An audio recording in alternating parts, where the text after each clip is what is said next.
In Nigeria,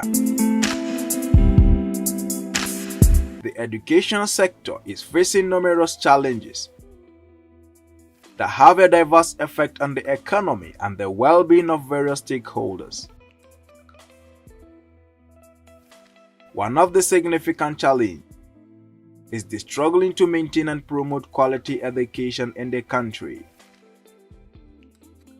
The situation has led to a decline in patronage for players in the educational sector, causing economic setback, especially players like bookstores, authors, publishers, and school management, who are experiencing a decrease in demand for their product and services.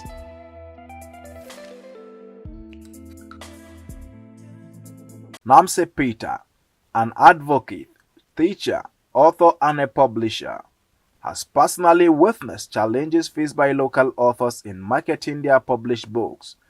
Despite their efforts, they struggle to gain recognition and attract readership. Okay, good day. Good afternoon, sir. Good afternoon. Yes, sir. So I have this book by a local Nigerian author. Okay. It's a storybook about a man goes to the village, and we want to put it for sale in your bookshop. So how do we go about that? Well, first of all, we have to identify so many things like the ISB numbers, the authority to publish the books has to be considered, and we also make sure that the publishing of the books is in the conformity with the copyright commissions, so that issue of plagiarism will not be arising. You know, issue of plagiarism is a serious offense, that is intellectual theft. Okay. You don't go about taking people's rights illegally. So all these factors has to be put into consideration when maybe any marketers present any books for us to buy. So we have to make sure we check all this there in order before we embark on the buying of the. In an interview, Peter recounts challenges and the need to support national authors to boost productivity and sustain quality education in the country. We're talking of literacy eradication, and reading is a very fundamental part of literacy. And if you don't have things to read, we're looking at literacy for development. So if you don't have rich local content, then it's going to be difficult to develop as a people, you know, and just know ourselves and develop ourselves and know our problems. So that's why I'm very interested in literacy for education. It expands your mind and it gives us a better view of how our country should be. You know, like if you look at science fiction in America, they were very deliberate about the type of science books they give to their children. And this inspires children to be at the age of 4, 5, 6. I want to be a spaceman. I want to go to the moon. I want to fly a rocket.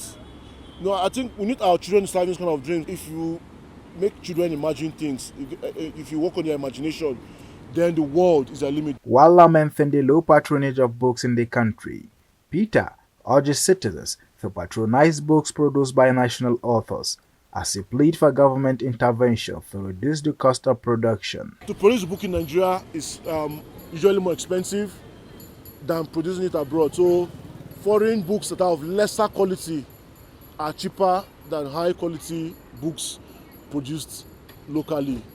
So that's another problem, you know, the cost. And the average Nigerian does not spend money on books. They rather spend 10,000 naira on shawarma and ice cream and spend 2,000 naira on buying a book for their kids. I think we need more of patronage. We need more people to support local authors. I also need government to support also, so that the price of production can go down, so that printing prices can go down. Sulaiman Abdul Qadir, from a well-known progress bookshop in Kaduna, and George Obuk, a seller of second-hand book, both acknowledge the difficulties they encounter in their business. They point out that the increased usage of artificial intelligence, e-books, and the internet has significantly impacted their traditional sales of books. I don't think that is not the right way to give a quality education. You spend good monies on books, then you make sure that these books you bought, the children are reading it to their advantage. You can see a parent cannot afford to buy a children a textbook of 5,000 naira or 10,000 naira, but he can afford to buy his or her child an iPhone of 500,000, 600,000, 700,000. You can see where that is.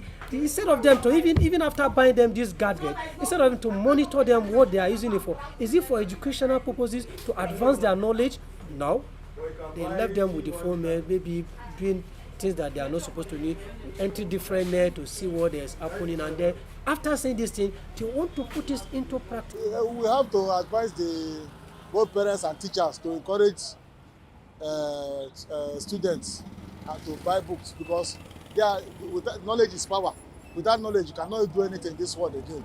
Nowadays, due to the jet age we are, parents don't usually buy book for their parents. The parent is low, because they only buy book when they need it urgently, that they need assignment in the school. Then they will start rushing to buy. But so like in those days, parents will just come and charter book for their, whether they need it or they don't need it, they will just buy it and keep for their children to read. But nowadays, they prefer to buy phone than books, because they feel say books are dated. I don't know.